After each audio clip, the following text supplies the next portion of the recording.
Trump, president. She graduated from OSU-CHS in 1998, completed executive leadership and management training programs at Harvard University and Stanford University. In 2013, she was named president of OSU Center for Health Sciences, becoming the youngest and first female president and dean of a medical school in the state of Oklahoma. She served as Secretary of Science and Innovation for Oklahoma with Governor Kevin Stitt. Under her leadership, OSU has experienced unprecedented growth. Student enrollment has doubled as new academic programs have been created. The Cherokee Nation Partnership was established and developed a new campus, OSU-CHS and Cherokee Nation in Tahlequah, the first tribally affiliated medical school. Thank you, Dr. Surum, for joining us today. We also have Dr. Kerry Stevens, Chief Operating Officer and Senior Vice President. He earned his doctorate in pharmacy from the University of Oklahoma College of Pharmacy in 1999. He completed his fellowship in infectious diseases at OSU College of Pharmacy. Dr. Stevens was assistant professor of pharmacy practice at OU Health Science Center for 4 years before joining the Department of Internal Medicine at OSU Center for Health Sciences in January 2006. At OSU-CHS, he was an avid researcher and educator in the area of HIV and infectious diseases before taking an increased administrative responsibilities, first as vice chair of the Department of Internal Medicine and then as assistant dean of research. In 2014, he was promoted to chief operating officer and interim vice president of research. In 2016, he was promoted to his current role as chief operating officer and senior vice president of OSU-CHS. Dr. Stevens has his undergraduate degree in pharmacy from the University of Oklahoma. Thank you for joining us today, Dr. Stevens. And finally, I'd like to introduce Dr. Dennis Blankenship, Interim Senior Associate Dean for Academic Affairs. He was named to this position at OSU College in July of 2019. He is also clinical professor of emergency medicine at OSU College of Osteopathic Medicine. He joined the faculty at OSU in 2006. He was promoted to serve as chair of the Department of Emergency Medicine in 2016, a position he held until his recent appointment. Dr. Blankenship has been recognized for his commitment to excellence in teaching and patient care. He received the Faculty Distinguished Service Award in 2018. It was named the 2011 Tulsa Business Journal's Healthcare Champion. He graduated from OSU-CHS in 2001. Thank you, Dr. Blankenship, for joining us today. I'd like to start off the program by addressing the pandemic we are all experiencing. It has been unprecedented for so many of us. I'm personally proud to be a part of such a wonderful alumni community and have seen the impact OSU has had on our state. Would you all please discuss the COVID-19 relief efforts that OSU has been a part of both on state and university level? Well, thank you, Dr. Kerry, and thank you everyone for joining us. Good afternoon. Of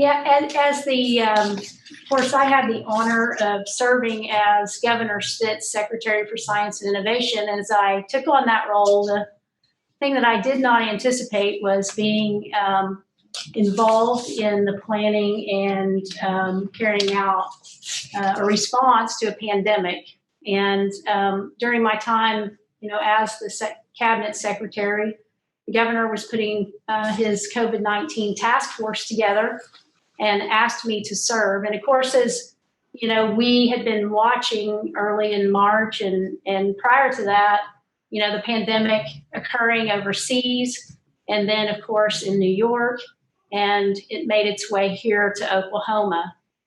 In the very beginning, part of the challenge was really understanding the state's capacity, and what was foundational was establishing testing. The health department, because we were kind of at the tail end of seeing cases in the United States, our supply chain was not available. We were sending tests out across, the United States to reference labs, and it was taking 2 weeks sometimes to get test results back. So the governor's charge really was for us to get that testing under control. And what we really saw was Oklahomans coming together to take care of Oklahomans. And his call was for the universities to be innovative. And OSU, I think, really did a good job of stepping up, not only in the testing area, but through Project Echo and rolling out our plan and helping to educate the state, we've had thousands of participants in that in the beginning 3 times a week and now once weekly. So we have healthcare workers, legislators, just many folks coming to OSU to get the knowledge that they need around COVID-19. Dr. Stevens, do you want to talk about testing? Yeah, I'll never forget it. As some of you know, President Shrum's office adjoins mine, and I'm confident it's because she wants to keep an eye on me. But this particular day, she was back and the door was open, and I overheard her on the phone say, "Yeah, we've got to find a way to fix this testing problem." And I thought, "Oh no, here we go." But that was March 10th, and by March 20th, we had stood up a diagnostic lab in Stillwater. In the beginning, we looked across the system and had great partners in Stillwater, and looked across the system and identified the machines and the expertise that needed to happen. And it so happened that the animal diagnostic lab in Stillwater was uniquely set up for this. So in that 10-day period of time, through President Shrum's leadership, we were able to identify the needs to not switch that over. It still had a critical need with the animal diagnostics, but be able to add shifts to be able to take on COVID. And in a matter of those 10 days, we started taking samples. And we were able to take all the county health departments, all the jails, anything that the state needed capacity for, including a number of hospitals across the state that we still take today. But in those beginning days, as she mentioned, it was 10, 14 days to get results back, which we know in this pandemic doesn't help. By then you're out of quarantine. But to date, we've now taken over 250,000 COVID samples at our lab here in Tulsa, as well as the lab in Stillwater, and still doing it today with 24-hour turnaround. And I really like to think that OSU is kind of at the forefront of being able to keep the state going at that point. Testing was so critical. It's still critical today, but extremely critical at that time. And to date, close to 250,000 samples. Now, talking about the testing, we've now recently started to kind of think through what's the next testing, and we now have a really complete prevention network. Anytime I talk about testing now, my mind quickly jumps to what's the prevention network, and through tremendous staff and faculty here on campus, we have the testing that we've performed over 250,000, but now we do have vaccines that we're offering through OSU-CHS and the hospital, and that's now increasing in its ability to happen, as well as monoclonal antibody, the infusions of monoclonal antibody that we're able to offer here, and that really is the three areas of prevention network team that we have going on here at CHS. And I know that there was a number of other things that we did, and I want Dr. Blankenship to talk a little bit about those other areas as well. One thing I'd add, before we move on is from our weekly briefings, with Vice President Pence, and watching where we started at in March, to moving up, in how our testing was doing nationwide. It was phenomenal, and that was really due to the efforts of OSU's vet medicine and the medical school, and that became kind of a national model. We had states reaching out to us who have land-grant institutions saying, how did you pull this off, and can we replicate that within our state? So, it really ended up being the Cowboy way. I mean, how did we do it? It was everybody pull it. Because what did we go from, President Shrum, like 48th, 49th in the country to, top 10? Top 10 in testing. So, and of course, as all that was, kind of rolling out, we still had to carry out, medical education here on our campus, and Dr. Blankenship played a big role in that and what we did here. While we were, stepping up and meeting the needs of the state. Yeah, as we kind of saw the virus moving across the country and across the world, we knew we had to get out ahead as far as educating our students. Early in late February, early March, we began kind of working on our contingency plan. All of our deans, our Office of Educational Development, our faculty started coming up with a plan of, well, what if we can't be in class? And so faculty started recording lectures in late February, early March, anticipating that we might have to go to a virtual platform. We continued prepping. While that was going on, we were kind of preparing the campus. We installed an ionization system. We put disinfectant stations throughout the facility, as well as just prepping it for social distancing. And then sometime after spring break, we had to jump into our contingency plan. We went virtual with our lectures. They were asynchronous lectures that were delivered online. We still did some lab and testing on site, but that was done with social distancing and masking for our first and second year students, and got great feedback with the delivery of that. Worked through a few kinks early, but it really went off pretty seamlessly. For our third and fourth year students out on rotation, they had an initial pause when the cases shot up. Some of them had to leave rotation. We moved some to non-patient facing rotations as well as online modules, but that was for a very short period of time. ACOM policy was to try to keep your students in state. So we did have to rearrange some rotations. Luckily, our network in state was more than able to accommodate all our students for their rotations, and we quickly got them back out on rotations. We made sure we provided PPE, gave a little enhanced training on prevention of transmission of the virus, and got them back out. And that's continued through till today. We're still virtual right now as far as delivery of our lectures. We are having online or in-person labs, but it's gone very well. I think the quality of the education has remained high, and the students are getting what they need. The other things that we had to contend with are just our clinics, our clinical system. We were able to pivot very quickly and switch to some virtual platforms to have virtual visits with our patients to make sure there wasn't a lapse in care. The hospital obviously did a really good job ramping up for COVID patients and making sure we could take care of those.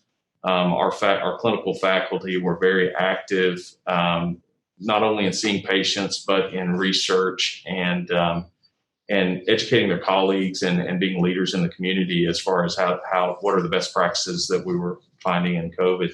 So we felt like the response was very good from education and clinical.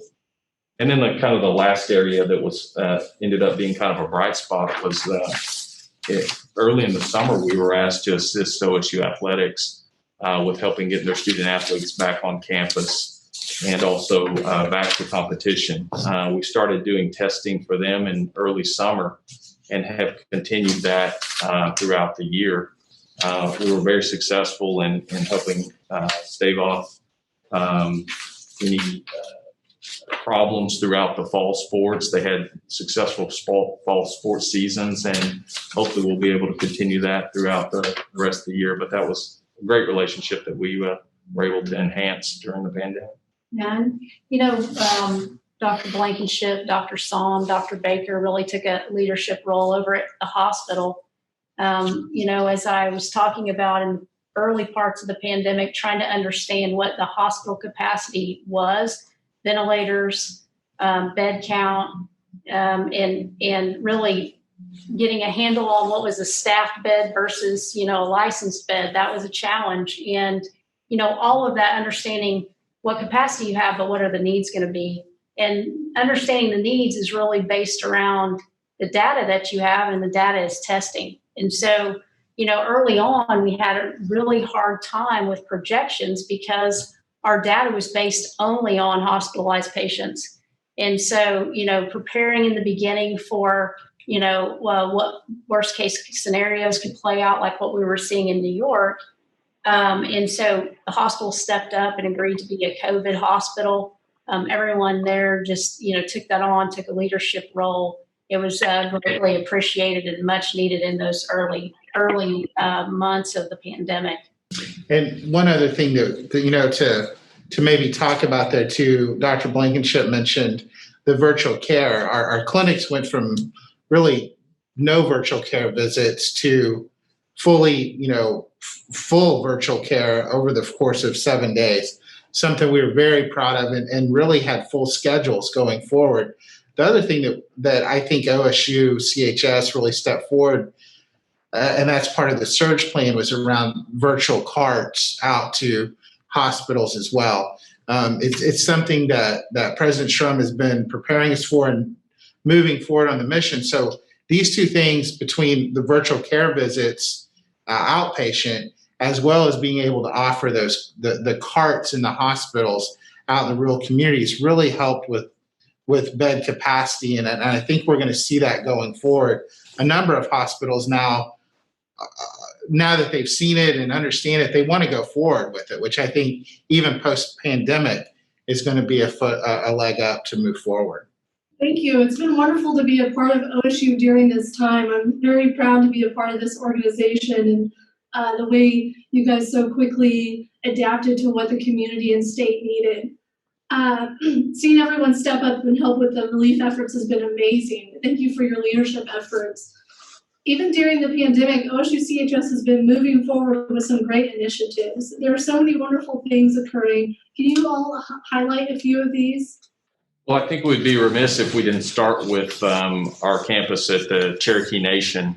Over the past several years, with Dr. Trump and Johnny's vision, creating the first tribally affiliated medical school, we began our first class there this fall.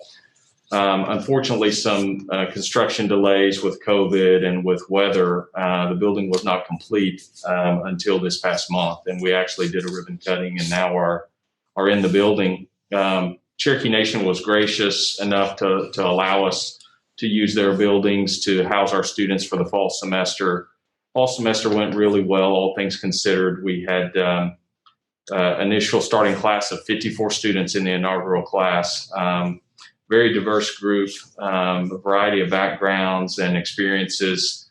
We were proud that a quarter of that class had tribal affiliations representing 5 different tribes in Oklahoma. But we look forward for great things from the Cherokee Nation campus, from the Tahlequah community, and to grow in those relationships going forward. Yeah, it really has been an exciting time having, although our white coat ceremony, we couldn't have family there, which is, one of, 2 really big events and really moments of pride for all of us here, but as well as the families getting to be there, one graduation and the other white coat. And that being the first white coat ceremony there, it was still a very exciting moment. And just to see those students walk across the stage, that campus had really almost a decade of planning went into bringing that to fruition, and to see that happen was very exciting. And of course, the ribbon cutting on Friday, being there, cutting the ribbon, seeing our students in the building, was just a phenomenal moment. And I think something that OSU and the Cherokee Nation can be very proud of, in that first tribally affiliated medical school in the United States, really leading the way in rural health, and coming together in a way that, is unique, but builds up both the citizens of Oklahoma and the citizens of the Cherokee Nation. So that was a very exciting time. And at the same time, we also, celebrating the Cherokee Nation, but we continue to move forward with, in 2017, we announced that we were creating a Center for Wellness and Recovery, as we began to see and recognize that, more and more individuals were struggling with opioid addiction. And that was really an underserved population in our state, that individuals were having a hard time finding treatment, And so we really put that center together as a clinic. But several years prior to that, really through the experience of one of our medical students' fathers in losing a son to opioid addiction, we began kind of growing our psychiatry, putting addiction into our curriculum, and really growing that. So we had the faculty and the physicians there to really take on this endeavor. And the center was really to focus on addiction and pain, research and treatment. And so we launched that really with a budget from within our system, no external funding. And we were fortunate to be the benefactors of a settlement between Purdue Pharma and the state, which brought $197 million to a foundation that's set up to support the Center for Wellness and Recovery. And so from that point in time, that was just really a boost forward for us to really begin working even more so to expand care, enhanced research in those areas. And so during that time, we've really expanded virtual medication assisted treatment by creating a network all across the state with FQHCs and community mental health centers, where our physicians are providing services in those locations virtually to those struggling with opioid addiction. Part of that settlement was $20 million in addiction drugs to treat that. And so that is something that we're working through, how we facilitate getting the medication out to patients free of charge here in Oklahoma. So, that's very exciting, something that really came after the fact through a collaboration and really just ongoing conversations with Purdue Pharmaceutical was their donation of molecules that had been non-opioid related molecules that could to go into pharmaceutical development over the past 20 years. And so they have given those to us. Any future discoveries are OSUs. And so that is something that we're continuing to bring in researchers around, start to seek NIH funding, as well as a biorepository of biosamples from patients who had participated in 20 years worth of clinical trials, as well as the medical records. So setting up a big database to do research there and to start doing really the biomarker research in that area. So in addition to that, really, we were very fortunate. The Hardesty family donated $2 million towards a imaging center.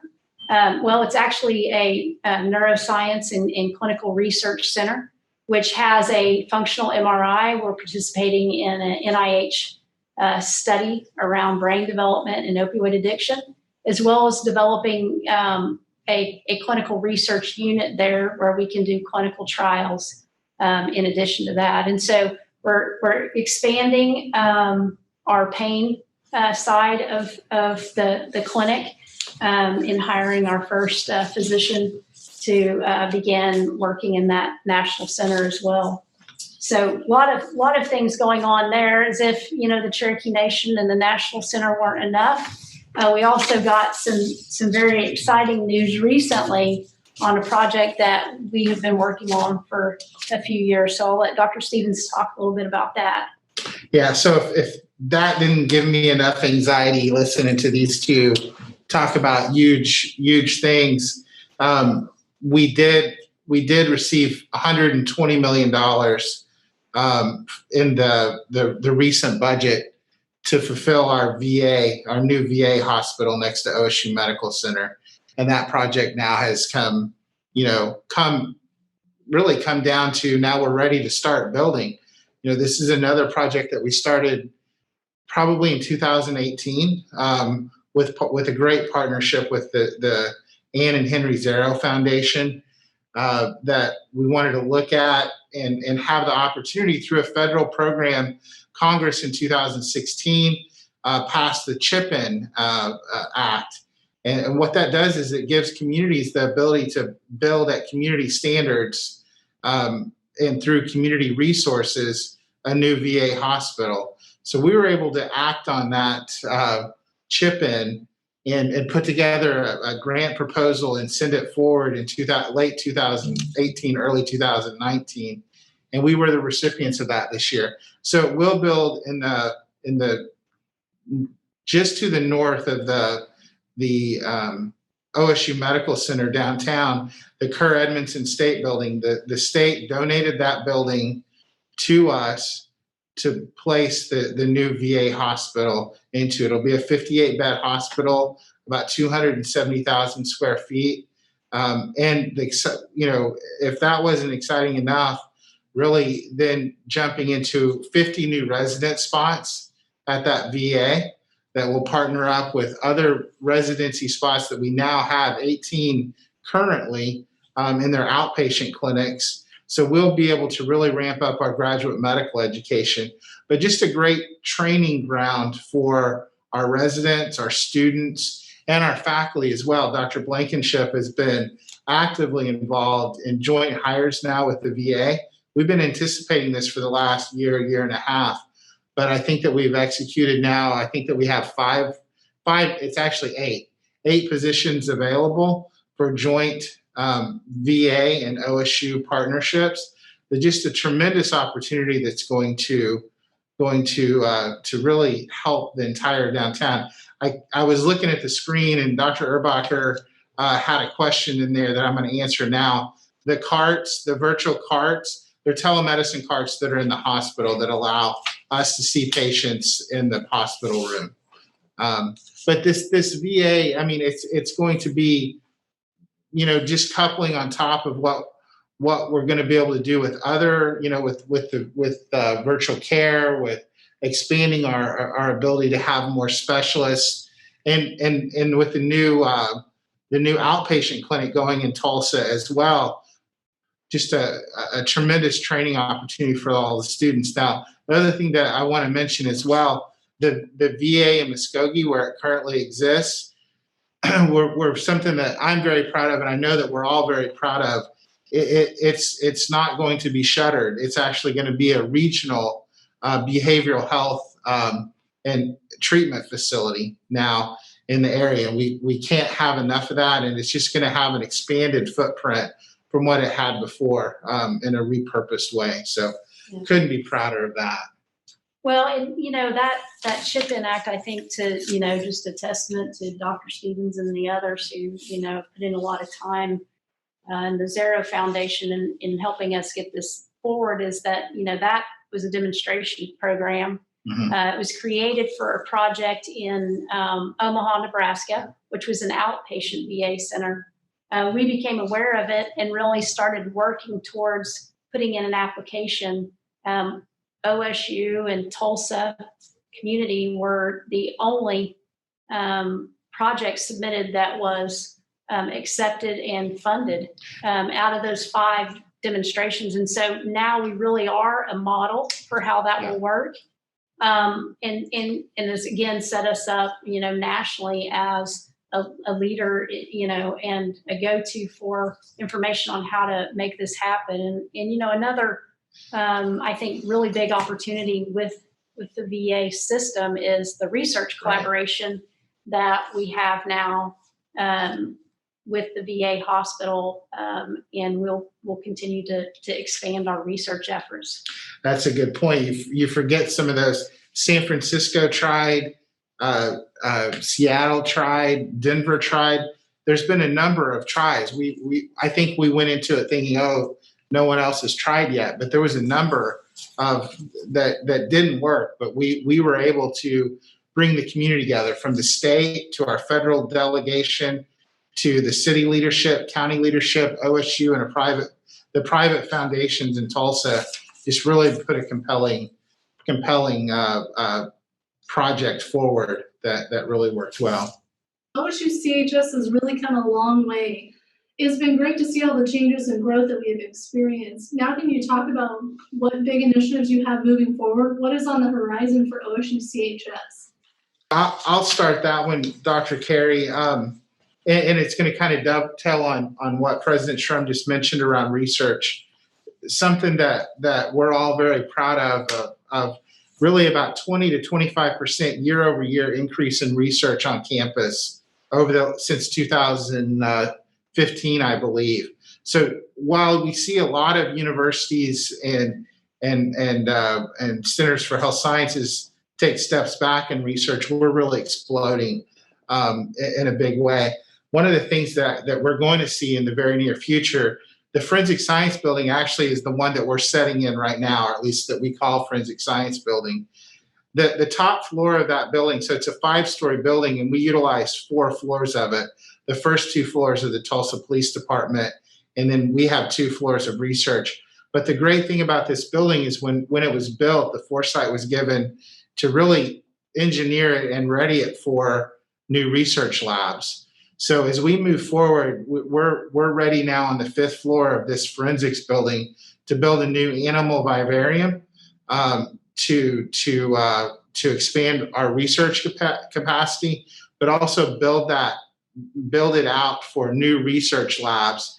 That we're very hopeful. A couple of things that we've talked about here around the assets that we've been able to obtain in molecules and biosamples. We want to be able to attract companies in to be able to do research and to expand that. So we have floor plans. We are really ready to start construction on the 5th floor of this building around a new vivarium, new animal facility, and research labs that will attract companies and attract researchers here to further the research at OSU-CHS, even that much further. Now that's a big project, but if you come on campus, and love for you guys anytime you can to come on campus, it truly has turned into a campus. In North Hall, what we're calling North Hall, is now under construction. And if anyone wants to email or send us, we'll send you pictures as they go. It's something that we're really proud of. But we have steel going up on North Hall. North Hall sits between the Tandy Center and the parking garage and the pond that we have there. So it's being built on the old parking lot that's sitting there. North Hall, with the growth that we have, and you know, funny, we haven't even talked about it yet, but a new PA program that's starting. It will house the PA program. We're putting the anatomy lab. We're moving the medical examiner into that building as well. So let me take this from the top. The new North Hall that's being built will be the new home of the medical examiner. The first floor of that will be medical examiner, and they will bump up a little bit into the 2nd floor. And then on that 2nd floor, we'll be able to house our anatomy lab as well, neuroanatomy and anatomy lab, which is a much needed from the Barson building we have now, be able to flip it over to that building. And then just the administrative facilities that we have right now. The hardest part for us right now is not to make a hire. It's actually where are we going to physically put that hire with an office. So being able to go over to North Hall with the PA program, there's going to be expansion of our Native American facilities for you just having a complete area for the Associate Dean of Native American Affairs and those things in that building. And then the top floor will be an administrative suite and more conference space. One of the things that we've now found with COVID is that I have a face for radio, but we're all on TV now. So we need to have more conferencing space to be able to do all this. So we'll have that in North Hall. Those are the 2 projects I wanted to talk about. Yeah, I would say, you kind of mentioned a little bit about the industry partnerships and NCWR and building out space, and just kind of give you, an example without, going into too much detail. I mean, these are more than just things we're hoping for. Mm-hmm. I mean, we have several companies that we're partnering with, that we're signing MOUs with. One's in Germany. And so really those assets that we received I believe will turn into some very meaningful treatment and therapeutics in the future. And so, as evidenced by, really the interest in partnerships, I think that will allow us in the future to really, one, we hope to kind of grow the biomedical community in Tulsa, but also, a place for our PhD students to get some real life experience working with companies and be very prepared going into their careers.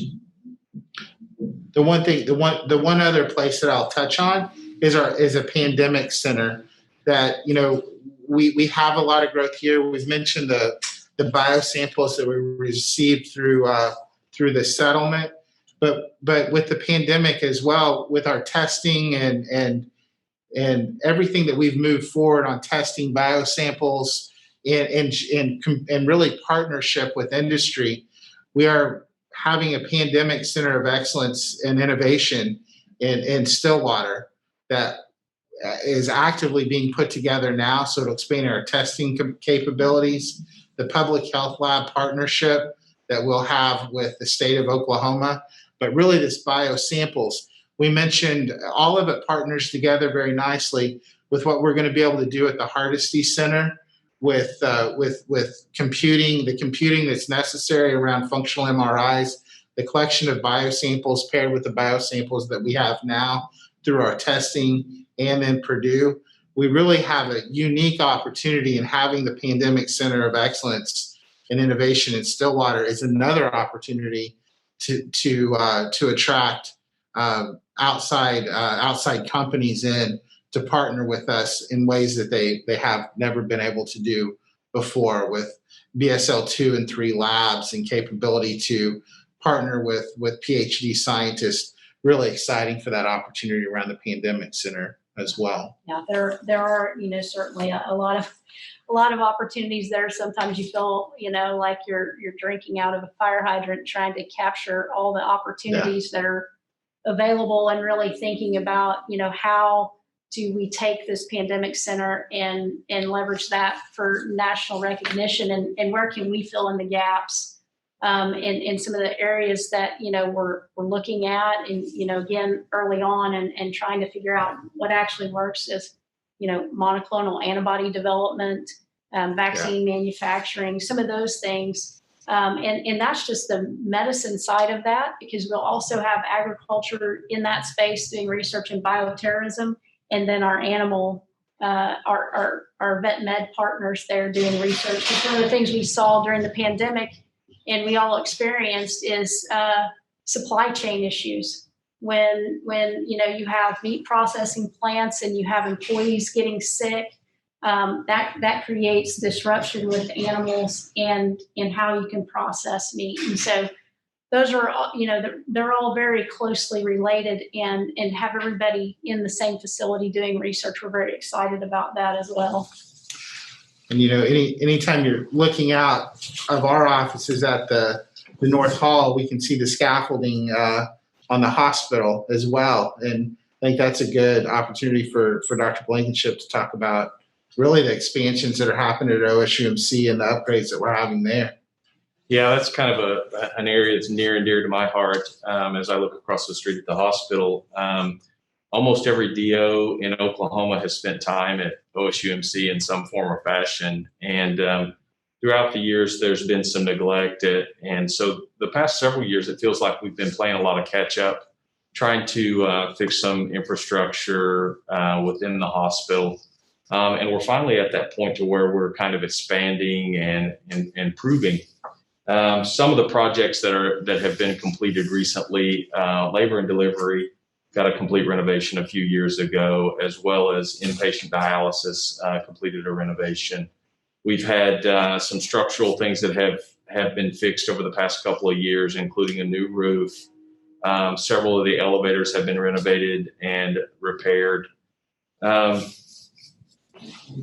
Recently, we did do a remodel and a creation of a graduate medical education space for our residents to learn and train. That has kind of been the backbone of that hospital, has been resident education through the years. So it was nice to see that come to fruition and get completed, a wonderful space for our residents.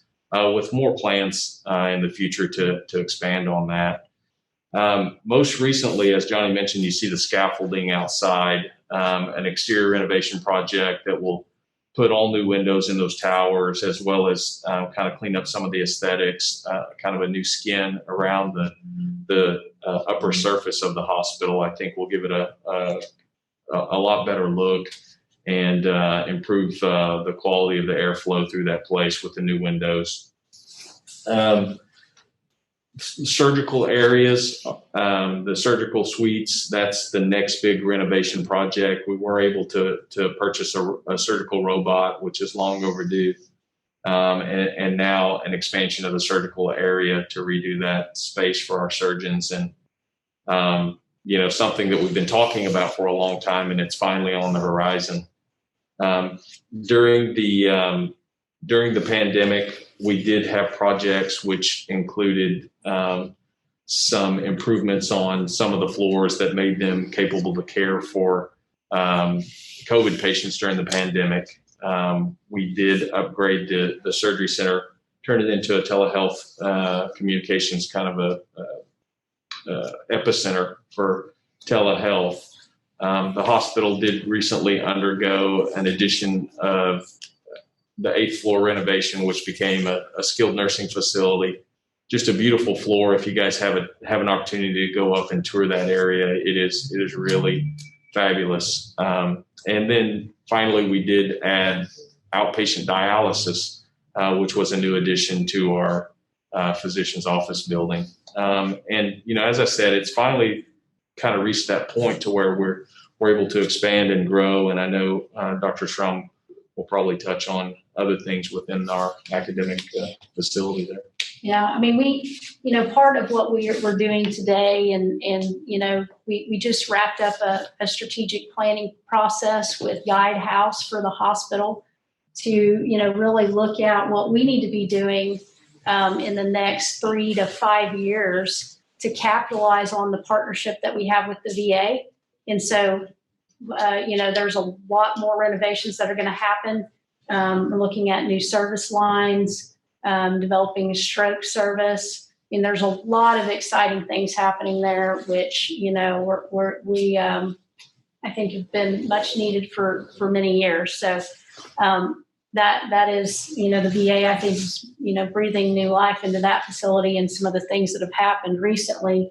Another piece to that, what's being referred to as the Academic Medical Center campus downtown, will be the OSU Medical Center. We actually had another consulting firm come in and do a campus master plan to look at that area and what we really need to do to capitalize on the space that we have, and look forward to future growth even beyond what we're looking at now. So the pieces that haven't been discussed outside of the VA hospital is the psychiatric hospital that we'll be building right there in that same area. That is really, we're waiting. We have the goal was to raise $16 million, and we have our last ask in on that, but we have pledges so far. One more ask, and we'll have our goal. The other half of that will be financed and with a lease from the state on that facility. That will allow us to expand with a new tax ID number, another 50 residents. And what's very exciting, we engaged with the Zero Foundation to do planning, and Dr. Stevens took some trips with the Zero Foundation to look at mental health hospitals across the United States. That hospital will have a emergency room where patients can go to that facility. We can medically clear them, and we will be able to do crisis intervention there. There's beds if they need to be admitted.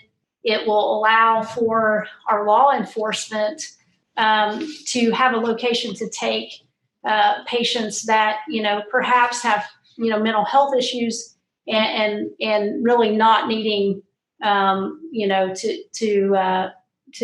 go to jail or something along those lines. They can go there and get out. And a lot of times what they're finding is that law enforcement was sitting hours sometimes an entire shift outside of their jurisdiction waiting for a hospital bed or medical clearance. So we're really excited that that's going to happen. It's going to be great for education. It's going to be great for patients and much improved facilities for those needing mental health services.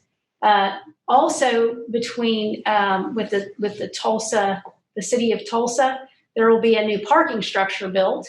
If you've been to the hospital recently, you know parking is always an issue as we continue to grow. So a new parking structure will be built there on campus, and that'll be started soon. And then, of course, you know, in the future, plans for, you know, more facilities for innovation and research. So we're really excited about those pieces of what will happen there. And then, of course, you know, something that has been kind of part and core to our roots is being leading edge in telemedicine, which is now moving into virtual care. We really kicked that off and put it in high gear during the pandemic, but we will continue to push forward and, you know, plans to really develop some, you know, centers of innovation around healthcare delivery in the future. So those are I think some of the big items that we have projects going forward for 2021. Wow, the future continues to look bright at OSU. I know we're all excited to see how it unfolds. Thank you, Dr. Schrum, Dr. Stevens, and Dr. Blankenship. We appreciate you taking the time out of your day to visit with us. We have Cowboy conversations scheduled throughout the year. Please be sure to check out our website to stay up to date on future events. Thank you for joining us, everyone, and we hope you have a good evening.